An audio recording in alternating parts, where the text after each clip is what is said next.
नमस्कार, आदाब, सत श्री अकाल, अस्सलाम वालेकुम। मैं हूं मिराज वली खान और आप देख रहे हैं हमारी सीरीज जिसका नाम है हम कांग्रेस के लोग।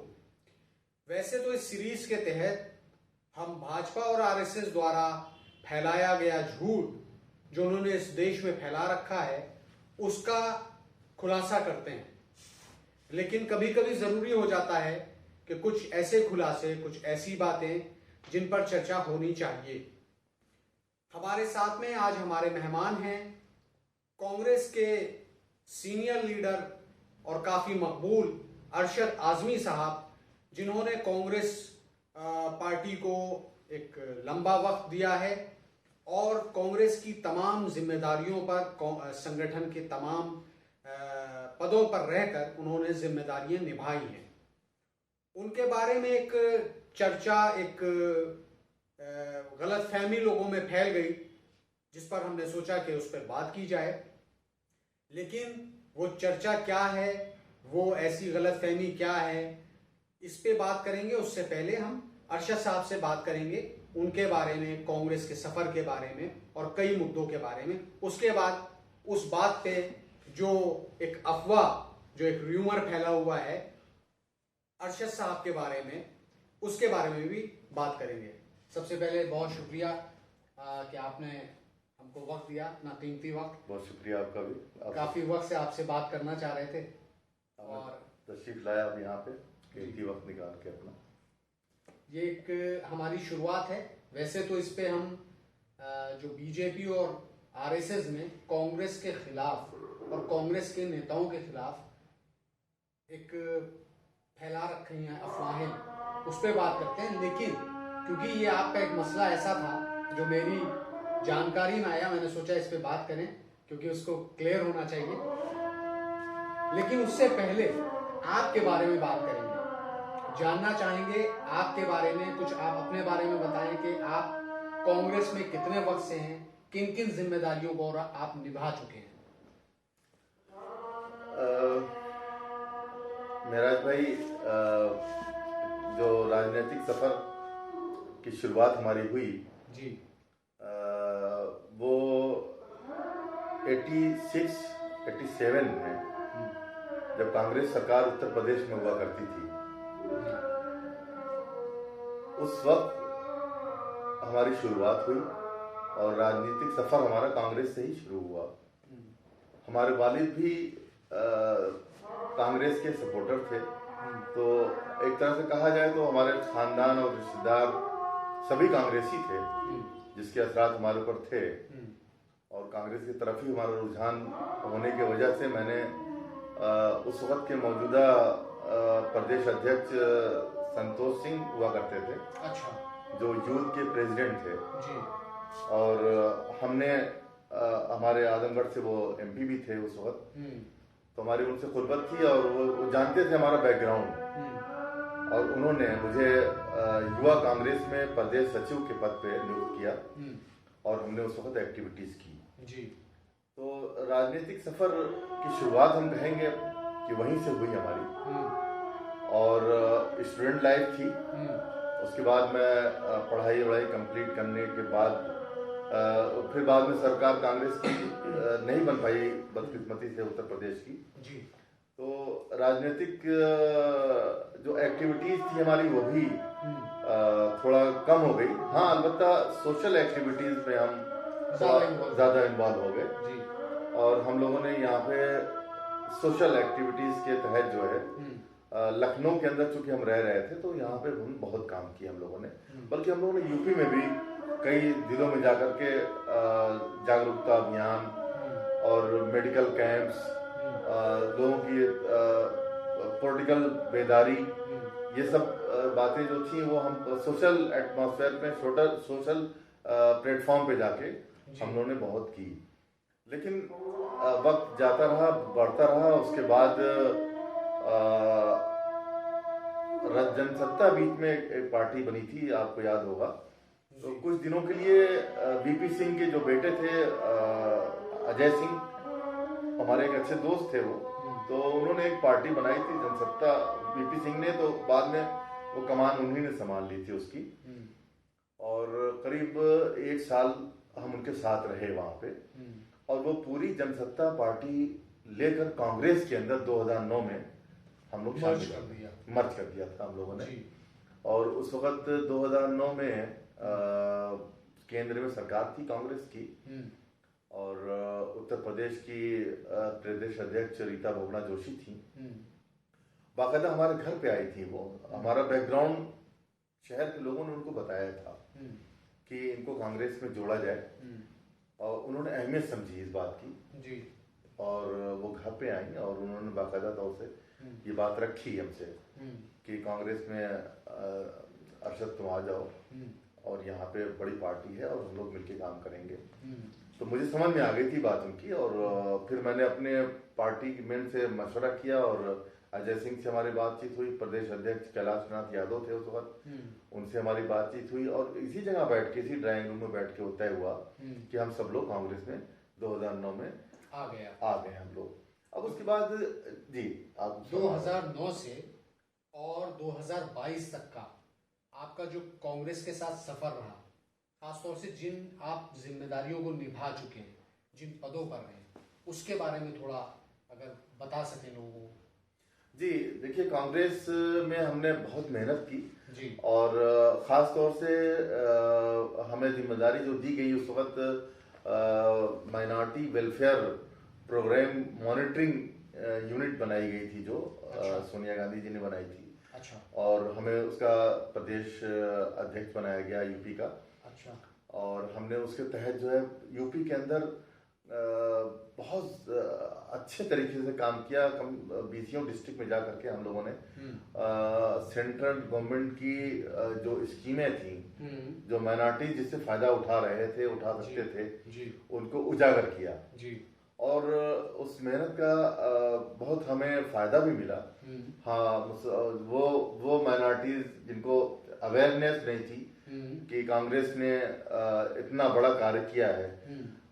उस वक्त का बजट जो था, मनमोहन सिंह जी ने 33,000 करोड़ का माइनॉरिटीज के जो एलोकेट किया था, बहुत बड़ा फंड था वो।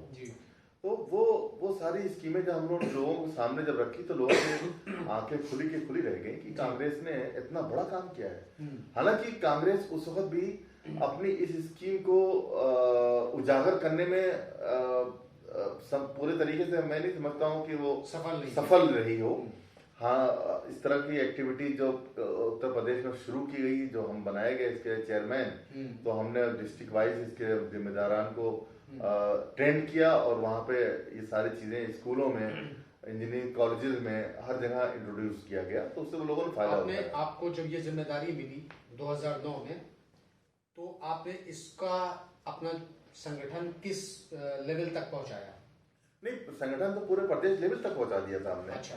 कुछ डिस्ट्रिक्ट्स रह भी गए थे उसमें, ऐसा नहीं है कि पूरे हो गए थे, लेकिन काम बहुत अच्छा हुआ। हम लोगों ने पूरी टीम बनाई थी, हमारे साथ दिल्ली के कुछ लोग जुड़ गए थे, जो सेंट्रल गवर्नमेंट की स्कीमें थी, जिसके जो माहिरीन थे उसके, जो अब तो नीति आयोग हो गया है, पहले ये इसका नाम जो है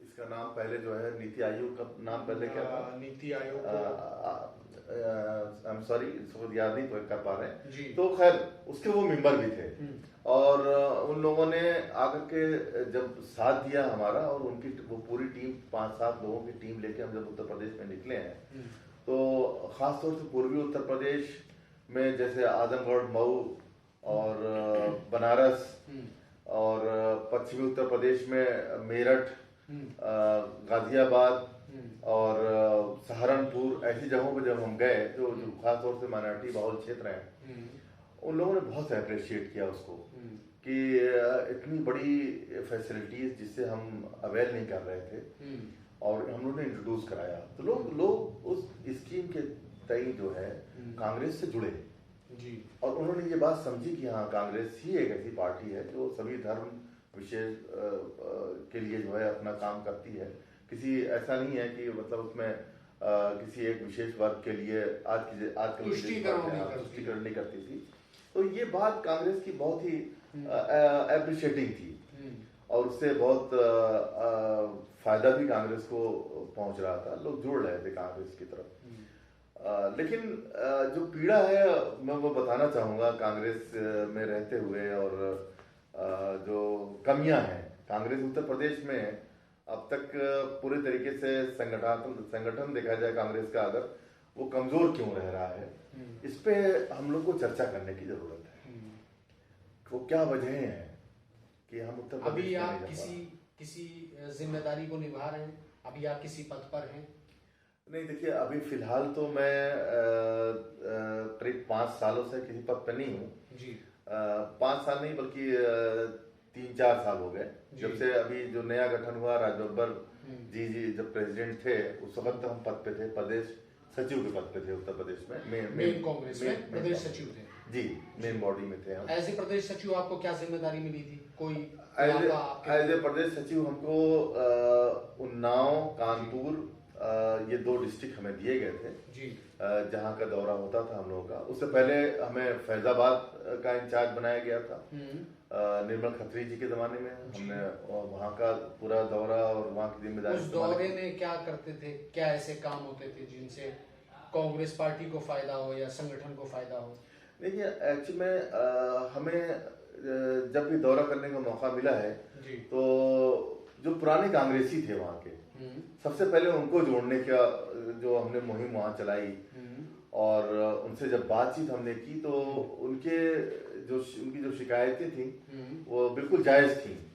उन्होंने कहा कि अब तक कोई कांग्रेसी हमारे घर तक नहीं आया और हमें बुलाया नहीं जाता है, हमें पूछा नहीं जाता है। तो वो सब शिकायतें उनकी जो थी वो दूर की गई और उनको फिर जोड़ा गया, फिर उनको बुलाया गया, उनको जिम्मेदारी भी सौंपी गई। तो ये एक बेसिक कमजोरी जो कांग्रेस के अंदर शुरू से चल रही है कि जो हर कुछ सालों पे प्रदेश अध्यक्ष जब चेंज होता है तो पिछली सारी पूरी टीम जो है वो पैरालाइज हो जाती है। पैरालाइज इन द सेंस मतलब वो नया अध्यक्ष जो है उनको फिर से पहचान बनाने में चाहे वो खुद कोशिश भी करता हो कि हम पुराने कांग्रेसियों से जुड़े हैं, उसमें समय लग जाता है 1.5 साल का। और ये वक्त जो है सिर्फ पहचान में लग जाता है, ना कि ये वक्त हमें जो है कांग्रेस को ग्राउंड पे काम करने में होना चाहिए। मगर आपकी पहचान अल्हम्दुलिल्लाह बहुत कायदे से बनी हुई है, पार्टी में भी और पार्टी के बाहर भी। हमारा 2024 का चुनाव नजदीक आ रहा है, ऐसे में आप राहुल गांधी जो एक तपस्या कर रहे हैं और भारत जोड़ो यात्रा को लेकर निकले हुए हैं, इस पर आप क्या कहना चाहेंगे? आपका क्या ख्याल है? इनसे कितना फायदा होगा? देखिए भारत जोड़ो यात्रा जब से शुरू हुई है जी, मैं समझता हूँ कि महात्मा गांधी के पद चिन्हों पर चलते हुए राहुल गांधी ने उन्हीं से इंस्पायर होकर कि ये काम मैं समझता हूँ कि छेड़ा है ये अभियान। और इस अभियान से पूरे देश में जी, एक माहौल बन रहा है और वो माहौल मैं समझता हूँ 150 दिन पूरा होने के बाद उसके इफेक्ट सामने दिखने लगेंगे और जिससे बीजेपी बौखलाई भी हुई है, थोड़ा घबराहट में है वो, क्योंकि बीजेपी की जमीन कमजोर हो रही है। बेरोजगारी का मुद्दा है, महंगाई का मुद्दा है और लोगों की बदहाली का मुद्दा है। तो ये सारी चीजें जो बीजेपी ने अपने वादे किए थे वो उसमें विफल रही है। इनके पास बताने के लिए देश में कुछ है नहीं इस वक्त, सिवाय ऐसे मुद्दे जिससे देश को तोड़ा जा सकता है। डिवाइड एंड रूल की पॉलिसी जो उनकी है वो अपनाएंगे, उसी की काट है ये भारत जोड़ो यात्रा। मैं समझता हूँ कि किसी भी मरज का इलाज अगर मिल जाए तो मैं समझता हूँ कि उसको दूर करना फिर जो है कोई मुश्किल चीज नहीं होती है। भारत जोड़ो यात्रा आपको इलाज लग रही है? इलाज लग रहा है। ये देश में जो बीमारी फैला रखी है इन्होंने, ये इसमें रामबाण के तौर पे काम आएगा। कितना इफेक्ट करेगी ये भारत जोड़ो यात्रा माइनॉरिटीज के बीच में? इसलिए मैं माइनॉरिटीज के बारे में आपसे बात कर रहा हूँ क्योंकि आप तमाम मुस्लिम तंजीमों से और माइनॉरिटी वेलफेयर से जुड़े रहे हैं। क्योंकि अभी 22 का चुनाव गया है, आपने देखा, तो यहाँ पर माइनॉरिटीज का एक बड़ा तबका जो है वो समाजवादी की तरफ मूव कर गया। अब 24 में क्या माइनॉरिटी कांग्रेस की तरफ आएगा या फिर से समाजवादी की तरफ जाएगा, इस पे बात करते हुए फिर हम समाजवादी और आपके बीच में और उसके बारे में जो एक अफवाह उड़ी हुई है उस पर बात करेंगे। ठीक है, बहुत अच्छा क्वेश्चन है आपका ये। और मैं समझता हूँ कि आपका जो सवाल है जी, मेरे दिमाग में भी ये सारी बातें हैं कि 24 में माइनॉरिटीज किधर जाएगा जी। ये एक सवाल इस देश में मैं समझता हूँ कि वाज़े अब हो जाना चाहिए। इसलिए वाज़े हो जाना चाहिए कि पूरे देश में इस वक्त अगर आरएसएस और बीजेपी से कोई लड़ रहा है तो वो राहुल गांधी है, यानी कि कांग्रेस पार्टी है जी। और माइनॉरिटीज इस कंट्री में हमेशा मतलब चूंकि सेकुलर माइंडेड रहा है और सेकुलर पार्टियों की हमेशा मदद की है माइनॉरिटीज ने, तो वो कम्युनल फोर्सेस की लड़ाई बनाम कांग्रेस में जो लड़ाई है वो 2024 में माइनॉरिटीज के सामने बिल्कुल क्लियर होने जा रहा है कि सिर्फ कांग्रेस ही विकल्प है और राहुल गांधी ही विकल्प हैं जो कांग्रेस को आगे बढ़ा सकते हैं और बीजेपी को इस देश के ऊपर जो बदनुमा दाग बन गई है उसको खत्म कर सकते हैं। और एक सवाल और इसी से जुड़ा ज़हन में आ गया तो पूछ लें। माइनॉरिटीज के दिल में कांग्रेस के लिए बहुत सारे खलफिशार हैं, बहुत सारी नाराजगियां रहती हैं। जब वो वोट देने जाते हैं तो वो सारी वो बातें सोचते हैं। क्या वो बातें अभी भी रहेंगी या ये जो इस वक्त देश का माहौल है, जैसा कि अभी एक हमारे सीनियर ने एक बहुत अच्छा अल्फाज कहा, वो भी माइनॉरिटी ही हैं, तो उन्हीं ने एक बहुत अच्छी बात कही कि इस वक्त कांग्रेस को हमारी जरूरत नहीं है, हमें कांग्रेस की जरूरत है। क्या ये बात मुसलमानों के बीच जा पाएगी? देखिए, एक मैंने आपसे शुरू में अर्ज किया था यहाँ पे जी कि कुछ चीजें ऐसी हैं जो देश की सच्चाई है। हमारे एक बहुत से गहरे दोस्त हैं, सीनियर आईएएस अफसर हैं, वो दिल्ली में कांग्रेस से जुड़े हुए हैं, नौकरी के बाद उन्होंने कांग्रेस ज्वाइन कर ली जी। और उनकी एक बात मुझे बहुत याद आती है और मैं लोगों से दोहराता भी हूँ अक्सर। उन्होंने एक बात कही थी हमसे कि अरशद, एक बात अपने जहन में बसा लो कि इस देश में कांग्रेस अगर है तो देश बचा हुआ है, समझ लो। और जिस दिन कांग्रेस खत्म हो गई इस देश से तो ये देश भी खत्म हो जाएगा। फिर वो देश नहीं रह पाएगा जो गांधी और नेहरू का जो पटेल जो बनाया था, सजोरा था ये देश, वो देश नहीं रह जाएगा, फिर ये कुछ और हो जाएगा। तो ये बात बहुत कीमती है। मैं उनकी लाइनों को मैं सुनहरे अक्षरों में मानता हूँ और यही वो बात है जो देश के माइनॉरिटीज के दिमाग में भी कहीं ना कहीं से है। हाँ, गलतफहमियां हुआ करती हैं। कांग्रेस के तई एक गलतफहमी मुसलमानों की है के अंदर जो है वो है कि सच्चर कमेटी की रिपोर्ट आने के बाद कांग्रेस ने फॉलो अप नहीं कराया। ये एक बहुत बड़ी गलतफहमी जी, जो कि सिर्फ गलतफहमी है। मैं कांग्रेस में रहा हूँ और मैंने मेहनत की है, खासतौर से माइनॉरिटी इश्यूज पे मेहनत की है। तो सच्चर कमेटी की जितनी सिफारिशें थी, सिर्फ 2 सिफारिश, वो 2 सिफारिश जो पार्लियामेंट्री अमूर से तय होनी थी, उसको छोड़ करके सारी सिफारिशों को उन्होंने कबूल किया और उस पर फॉलो अप कराया। बदकिस्मती एक जरूर रही है कांग्रेस के साथ कि उसने उसको उजागर नहीं किया, बता नहीं पाई। अब उसके पीछे क्या खौफ था, क्या राज था, ये मैं नहीं बता सकता, लेकिन सब कुछ करते हुए, भलाई करते हुए भी वो जता नहीं पाई। ये एक कमी रही है हमारे कांग्रेस पार्टी के अंदर। तो अभी वक्त आ गया है कि सब एकजुट हों और देश को बचाने के लिए कांग्रेस की तरफ रुझान जो बन रहा है वो और तेजी से बढ़ेगा। यात्रा ज्यों ज्यों आगे बढ़ेगी, ये रुझान भी मैं समझता हूँ कि उसी तेजी से आगे बढ़ता जाएगा। इस कार्यक्रम को क्योंकि आपसे तो जितनी बातें करें उतना कम रहेगा, क्योंकि एक समय सीमा होती है, तो इस कार्यक्रम को खत्म करें उससे पहले जिस मकसद से हम आपके पास आए थे उस मकसद पे बात करेंगे, गलतफहमी को लेकर, उस गलतफहमी पर बात करेंगे। आपके बारे में 2022 के चुनाव के दरमियान ये मशहूर हो गया, और मैं नहीं समझता हूं कि कितने कांग्रेसी इस बारे में सच जानते हैं, या गैर कांग्रेसी जो आपके साथी हैं, हम लोगों के साथी हैं, वो कितना सच जानते हैं, तो वो आज आपकी जबान से क्लियर कर लेते हैं।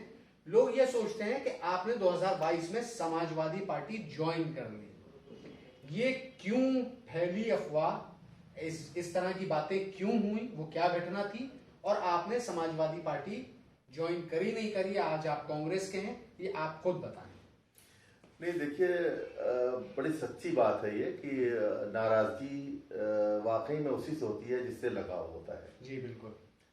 आदमी रास्ता चलते फिरते किसी से नाराज तो नहीं होता है, नाराज अपनों से हुआ जाता है, और मैं अपनों से नाराज हुआ जी।